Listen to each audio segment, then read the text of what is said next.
Bom dia, começamos agora mais um programa Saúde Dia a Dia, pela rede Evangelizar, via satélite para todo o Brasil. São 2.170 cidades, são 19 capitais. E hoje, além do YouTube, também tem Sky, tem a NET, claro, enfim, parabólicas. É muito interessante você nos assistir sempre sábado, 11 horas da manhã. E o tema de hoje é a nutrição. Aliás, a nutricionista está sempre ligada à nossa qualidade, diretamente, né? A nossa qualidade de vida. Isso é importante. Trabalha com a promoção de saúde. E aí entra tudo. Vamos falar de alimentação saudável, para bebê, para criança, para adulto. E para isso nós convidamos uma conceituada nutricionista que hoje nos dá a honra da presença, que é a Alicia Dursky. A Alicia Dursky é nutricionista formada pela Federal, com pós-graduação em nutrição clínica funcional pela VP. VP, para quem não sabe, é um centro de nutrição que forma pessoas de todo o Brasil. A sede parece que fica em São Paulo, né? O que é uma alimentação saudável? Bom dia, Alicia. Bom dia, Mário. Bom dia a todos. A alimentação saudável, né, é aquela que previne doenças e mantém a nossa saúde, proporcionando também qualidade de vida. Tem a capacidade também de silenciar doenças já pré-existentes, né? Onde a gente prioriza os alimentos in natura, minimamente processados, e evita os alimentos ultraprocessados. Vai ser uma alimentação com prevenção. Com certeza. Agora, muita gente consome carboidratos durante a noite. É perigoso isso? Na verdade, depende muito. O que eu sempre falo, que você vai perceber que eu vou responder muitas perguntas com depende, porque a alimentação a gente deve olhar o contexto como um todo, né? E o objetivo da pessoa, a individualidade de cada um. Agora, o carboidrato que nós falamos, o que é o carboidrato? O carboidrato é um macronutriente, né? Onde é a nossa maior fonte de energia. Qual é a alimentação? Quais alimentos? Bom, a gente tem várias fontes, né? O arroz, a batata, o macarrão. Carne. Carne não, carne seria fonte de proteína, que é um outro macronutriente. Mas pode, por exemplo, se consumir à noite? O carboidrato a gente fala para evitar porque a gente não tem tanta necessidade dele durante a noite. Como a gente vai dormir, a gente não precisa dessa energia. Porque dormir com o estômago cheio pode prejudicar a digestão. Prejudica a digestão, o sono como um todo, que vai também prejudicar a qualidade de vida, pode prejudicar no emagrecimento. Agora, sem falar na janta, digamos no almoço, você se alimentar mastigando pouco, comendo rápido, isso faz mal também?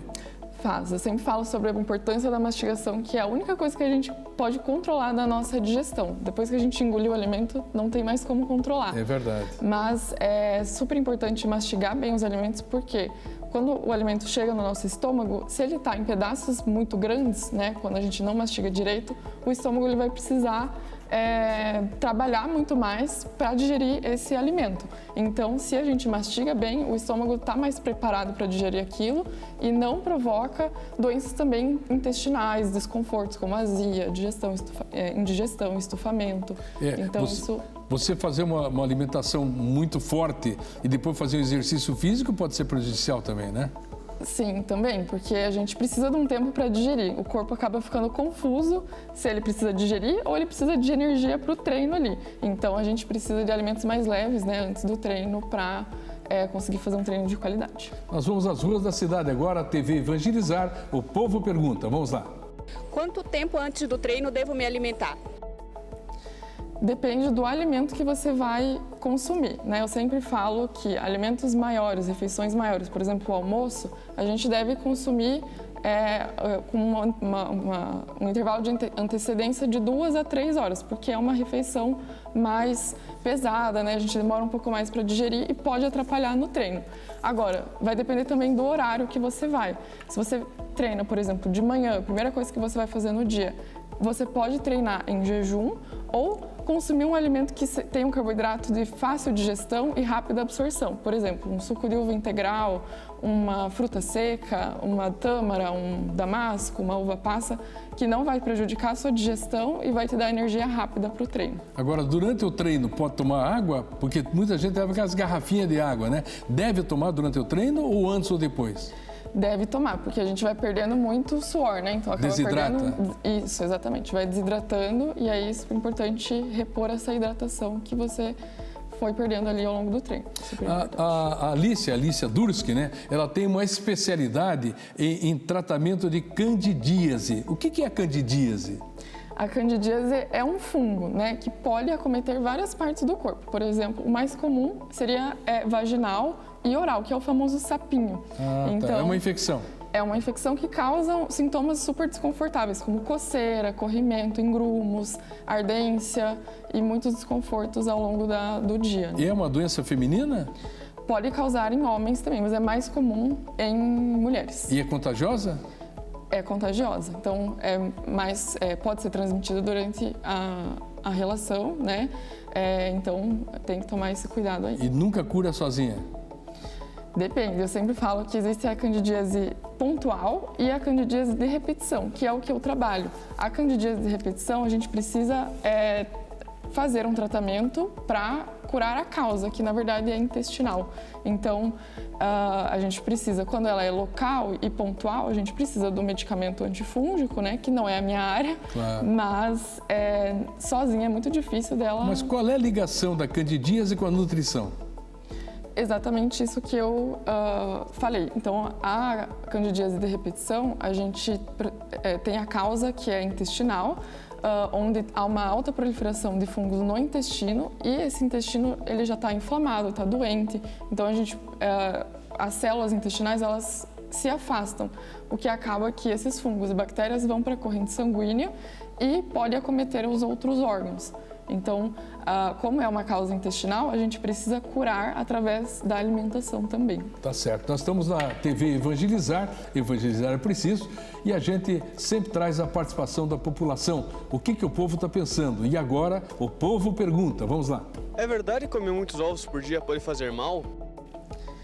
Pode fazer, mas depende da quantidade. Mas hoje a gente tem mais estudos mostrando mais benefícios dos ovos do que malefícios. Então, de modo geral, não tem problema consumir muitos ovos, mas claro que 12 ovos por dia pode ser que cause algum problema. Agora é bom comer um ovo, 2 por dia, é bom? Com certeza, tem muitos benefícios. É rico em proteína, rico em vitamina A, então tem muitos... Que a nutrição tem muito a ver com o prazer, né? Muito. Ela é ligada ao prazer, você comer com vontade, né? Uhum. E muitas vezes o olhar no prato, ele faz você sentir vontade de comer aquela comida, né? Sim. Se o prato estiver bonito, às vezes o prato não está muito legal, depende muito disso também. Claro, com certeza, porque a alimentação, ela também envolve fatores culturais, da nossa, como a gente aprendeu a comer, e o prazer em comer, né? Uma das melhores coisas da vida é comer. Então, é super importante ter uma alimentação saudável e gostosa para conseguir manter naquela alimentação saudável. E a nutrição começa sempre pela terra, né? Exatamente. Porque a plantação, as verduras, né? Os alimentos vêm da terra, né? Com certeza. E é o que a gente deve priorizar, né, Mário? Tá certo. Vamos às ruas da cidade, mais uma participação. O povo pergunta. Vamos lá. Comer batata doce é mesmo saudável? É um alimento fonte de carboidrato, então, e é um alimento super saudável, com certeza, rico em muitas vitaminas, minerais, e é um carboidrato de um índice glicêmico moderado, ou seja, quando a gente come, absorve mais lentamente e não dá aquele pico glicêmico que é prejudicial para a nossa saúde. Então, é uma ótima fonte de carboidrato. Para criança, por exemplo, não diria bebê, mas já uma criança, o que ela deve comer, o que deve potencializar? Uma coisa que a gente deve priorizar, né, é a introdução alimentar. Então, quando o bebê começa a comer, consumir alimentos, é super importante priorizar somente os alimentos in natura, né, frutas, verduras, de modo geral. Cuidar muito com a questão do açúcar, o ideal é evitar mesmo, pelo menos até os 2 anos, porque essa alimentação da criança vai impactar durante a vida adulta dela inteira. Então, priorizando alimentos naturais, isso já vai ser essencial. E a mulher grávida, né? Na gravidez, na gestação, ela tem que ter algum tipo de alimentação para proteger a saúde do bebê? Com certeza. Muitas mulheres grávidas acabam relaxando ali durante a gravidez. E é super importante manter essa alimentação saudável, claro que depende de cada caso, mas isso vai impactar na saúde dela e do bebê e pode, dependendo dos alimentos que ela for escolhendo ali durante a gestação, pode acarretar em doenças futuras para o bebê e para a mãe. Então, por exemplo, a diabetes gestacional, pressão alta, que pode gerar problemas durante o parto e durante a saúde do bebê. Muita gente diz que o que a mãe come, vai o bebê depois querer comer porque ele absorve isso. Tem alguma relação? Você como nutricionista sabe disso? Olha, confesso que eu nunca observou isso? Nunca observei. Porque falam muito isso, né? Diz que parece que a criança, depois a mãe come muito abacate, ela vai querer abacate. A mãe chupa muita uva, ela vai querer chupar uva. Falo muito disso, mas também às vezes é folclore, né? No próximo bloco, a gente quer falar aqui sobre a síndrome fúngica. O que é a síndrome fúngica? É ligada à nutrição também e a Alicia, ela é especialista nessa área. Você quer saber o que é, como é que é? Daqui a pouquinho, até já.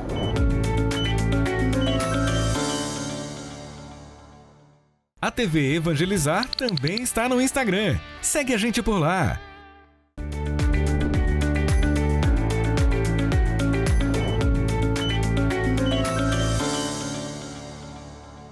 Nosso tema de hoje é a nutrição, a qualidade de vida, né? Qualidade nutricional. A nossa convidada é Alicia Durski, que está respondendo essas perguntas. Inclusive, ela é especialista em síndrome fúngica. O que é síndrome fúngica? A síndrome fúngica é um excesso de fungos no intestino. Fungos? Exatamente. Então, todo mundo tem fungos, bactérias no organismo, mas a gente precisa ter tudo isso muito bem equilibrado. Mais bactérias boas do que fungos e bactérias ruins. Então, quando há um excesso de bactérias e fungos ruins, né, que são maléficos para a nossa saúde, existe essa denominação que é a síndrome fúngica e que pode causar problemas como a candidíase de repetição. Agora, tem sintoma isso? Tem também. Além da candidíase, que é um sintoma da síndrome fúngica, pode causar estufamento abdominal, inchaço abdominal, desconforto, dor abdominal. Pode ser grave? Pode ser grave com certeza, porque prejudica muito a qualidade de vida e ao longo do tempo pode causar outras doenças, né? Além da candidíase. E você falou em fungos, né? Existem alguns alimentos antifúngicos que possam proteger? Existem. O coco é muito antifúngico, o orégano. Tem muitos alimentos antifúngicos, as frutas vermelhas. Amora, tudo que é vermelho. Morango, amora, framboesa, mirtilo. Framboesa. São super antifúngicas também. As outras frutas vermelhas como a goiaba, a melancia, também são super Essa é uma dica boa, é muito bom. E o chá, funciona chá? Chá, sim. Depende para cada chá existe um objetivo, né? Então a gente tem chás que ajudam na digestão, por exemplo, o chá de alecrim, o chá de guaçatonga, o chá de erva doce, que ajuda nesse estufamento. A gente tem chás que ajudam na retenção de líquido, por exemplo, a cavalinha, o hibisco. Tem chás que ajudam no sono, como a camomila, as folhas de maracujá. Camomila, né? Eu tomo muito chá de camomila. Vamos às ruas da cidade, o povo pergunta. Existe algum tipo de chá para emagrecer? Nenhum alimento e nem chá é capaz de fazer uma pessoa emagrecer de maneira isolada.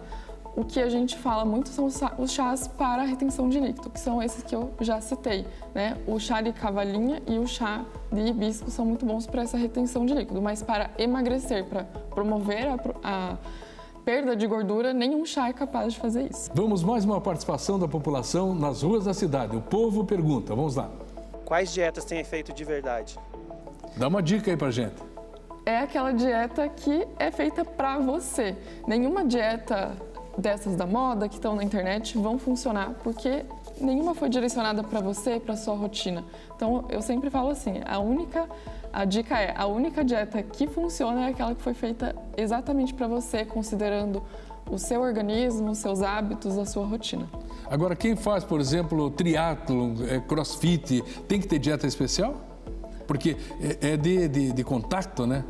Com certeza, porque é uma dieta, é um exercício de alto impacto, que tem um gasto calórico um pouco maior, então a gente precisa ajustar e também vai depender do objetivo da pessoa, se ela quer o ganho de massa muscular, se ela quer o emagrecimento, e isso vai isso vai mudar a forma como a gente vai montar essa dieta, se vai ser mais calórica ou menos calórica. Agora, a gordura, ela nunca se transforma em músculo, né? Não, isso é um mito, né? É um mito, o que acontece é que muitas vezes no emagrecimento, onde ocorre em conjunto ali a atividade física, conforme a pessoa vai perdendo gordura, vai também fortalecendo os músculos, mas a célula da gordura é diferente da célula do músculo. Então, são processos acontecendo ali de maneira independente. Diferentes, né? Isso. Eu falei em água na academia, tomar água na academia, mas tomar muita ou suco, o que é melhor, digamos, numa corrida ou numa caminhada? Depende da intensidade, né? Então, 10 quilômetros? 30, exatamente. isso aí. Se você vai correr muitos quilômetros, é sempre importante a gente colocar uma fonte de carboidrato mais rápida.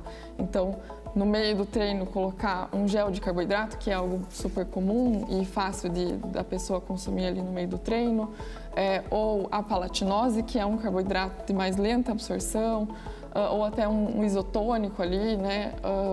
Ou um suco de frutas. Muita gente, até em academia, até pessoalmente, usa isso. Creatinina. O que é a creatinina? Na verdade, é a creatina. A creatina? Isso. A creatina é um exame que a gente faz para medir outros parâmetros ali de saúde. Mas a creatina é um suplemento que aumenta a força muscular e o desempenho na atividade física. E é de risco isso? Não, é um dos suplementos mais estudados que a gente tem e é super seguro, até mesmo para pacientes que têm algum problema renal. Então, a única observação que eu faço é sempre manter a hidratação em dia, mas é um suplemento excelente. Porque foi interessante porque a Anvisa, ela proibiu a creatina e depois liberou. Hoje é liberada, né? Exatamente. E aí isso promoveu muitos estudos científicos, né, com a creatina. E hoje por esse motivo, é um dos suplementos mais estudados, onde tem muitos estudos Mas parece que é muito para adulto, parece que criança ou até gestante não pode usar. Pode ser perigoso, né? E até assim, eu sempre falo que a creatina é um suplemento indicado para praticantes de atividade física, que fazem um exercício mais intenso, que tem um objetivo e ela fortalece? De melhorar a performance. Fortalece. E o que é? Um produto? É um suplemento? É mesmo? Um suplemento, vende em lojas de suplementos específicas e vem em formato de pó mesmo. Mas tem que saber usar. Tem que saber usar, tem que saber a dosagem e a frequência. É interessante. Uma dica é tomar todos os dias, não é dependente da quantidade de treinos que você faz ali. Então, é um suplemento que precisa ser tomado todos os dias, independente se você fez o treino ou não. E ela pode ser substituída? O que pode substituir a creatina? Os alimentos de origem animal possuem creatina na composição, mas nenhum substitui carne, frango, isso aí? Isso, exatamente. Mas também não substitui diretamente? Não substitui, não. É algo que não tem como a gente contabilizar também, né? A quantidade que a gente vai consumindo no dia a dia. Por isso, a gente propõe a suplementação para saber exatamente o quanto você está consumindo. E quando é que é indicada a suplementação? Porque muita gente usa sem saber se está sendo indicado ou não, né? Quando que é indicada? Exatamente. Então, a suplementação é uma forma da gente suprir algo que está faltando. Então, primeiro a gente precisa entender se está faltando algo, né? Alguma coisa relacionada a vitaminas, minerais. Que não substitui a alimentação. Não substitui. O básico sempre precisa ser feito. A gente precisa tomar água, dormir bem, comer saudável e numa quantidade que cada um precisa. E entender, a partir disso, o que pode estar faltando e que pode facilitar também a rotina da pessoa. Então, se está faltando alguma vitamina, mineral, a gente dosa no exame e precisa fazer a suplementação. Não vai, pela alimentação, a gente não consegue suprir uma deficiência, né? Então, precisa ser feita a suplementação. E suplementos, por exemplo, de whey protein, que é uma dúvida super comum, não precisa ser necessariamente para praticantes de atividade física e pode ser feita por qualquer pessoa que está faltando proteína ali na dieta daquela pessoa. Agora, um adolescente está na fase de 12 anos, 13, 14, pode usar suplementação? Deve ou não? Vai depender de tudo isso também. Então, se a gente percebe que na alimentação dele está faltando proteína, a gente pode utilizar o whey protein sem problemas. Se a gente dosou no exame desse adolescente que está faltando alguma vitamina, mineral, a gente pode, sem problemas, suplementar. Agora, acontece muito também da pessoa, eu vou na geladeira lá para tomar água. Abre a geladeira, tem um pudim, ele vai para o pudim. Isso acontece muito. Eu sempre indico, ou evita de ter em casa, se você é uma pessoa que não tem muito controle com a questão da disponibilidade e buscar realmente quando você está com vontade de comer aquilo, porque muitas vezes a gente nem está com vontade de comer o pudim, mas olhou para ele e sentiu vontade. Então, busca quando na sua cabeça realmente vier vontade desse alimento em específico. Nós vamos às ruas da cidade, estamos na TV Evangelizar, evangelizar é preciso e a população sempre está envolvida. Vamos saber o que o povo pensa. Vamos lá, o povo pergunta. É verdade que comer arroz engorda? Não, nenhum alimento de maneira isolada é capaz de engordar uma pessoa e nem emagrecer. Então, o arroz ele pode fazer parte de uma dieta de emagrecimento sem problema nenhum. O que vai depender é o contexto que ela consome naquele dia como um todo, né? A gente sempre fala aqui. O que vai fazer a pessoa engordar é ela estar consumindo mais calorias, né? Explicando de uma maneira bem simplista. Ela consumir mais calorias do que ela gasta.